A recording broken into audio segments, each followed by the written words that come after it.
उम्मे जमील ऐसी औरत थी जिसका नाम सुनकर शैतान भी कांप जाता है, और यह इतनी ज्यादा बुरी थी कि यह अकेली ऐसी औरत है जिसके बारे में कुरान पाक खुद कहता है कि यह जहन्नम में जाएगी।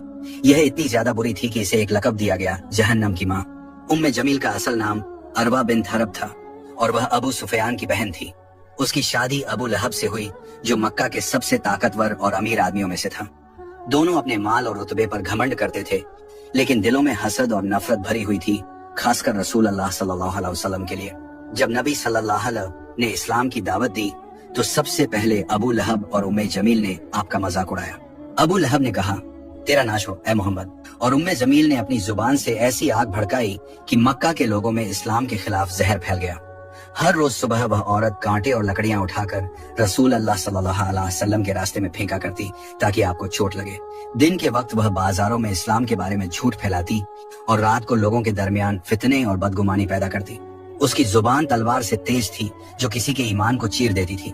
कहा जाता है कि जब भी कोई मक्का का आदमी नबी सल्लल्लाहु अलैहि वसल्लम के पास इस्लाम का पैगाम सुनने जाता, उम्मे जमील उसके घर जाकर उसकी औरत और बच्चों को गुमराह कर देती।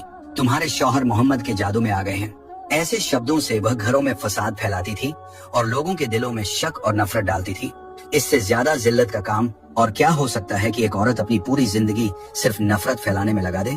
जब सूरह अल-लहब नाजिल हुई और अल्लाह ताला ने उसके अंजाम का फैसला सुना दिया तो उम्मे जमील गुस्से में पत्थर उठाकर चिल्लाते हुए निकल पड़ी, मैं मोहम्मद को ढूंढ रही हूँ, उसने मेरे और मेरे शौहर की बुराई की है।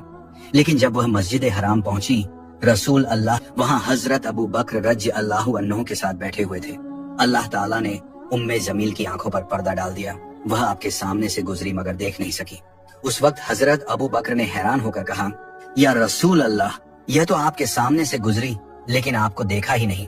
रसूल अल्लाह सल्लल्लाहु अलैहि वसल्लम ने मुस्कुराते हुए फरमाया, अबू बकर, अल्लाह ताला ने उसके और मेरे दरमियान पर्दा डाल दिया है। इस तरह अल्लाह ने अपने रसूल को अपनी हिफाजत में रखा और उम्मे जमील अपनी नफरत में अंधी बनकर वापस चली गई। आखिरकार जब अबू लहब ने बद्र के बाद इस्लामी फतह की खबर सुनी तो उसी गम और गुस्से में मर गया। उम्मे जमील भी थोड़े अरसे बाद अपनी बुरी मौत मर गई। लोगों ने कहा कि उसका चेहरा आग से जल गया था और उसके गले में रस्सी थी, बिल्कुल वैसी ही जैसी सूरह अल-लहब में अल्लाह ने बयान की थी। कुरान ने फरमाया, वह अबू लहब आग में जाएगा और उसकी बीवी जो नफरत की लकड़ियां उठाती थी उसके गले में खजूर की रस्सी का फंदा होगा। यानी उम्मे जमील अपने घमंड, नफरत और फितनों के सबब जहन्नम की मां बन गई।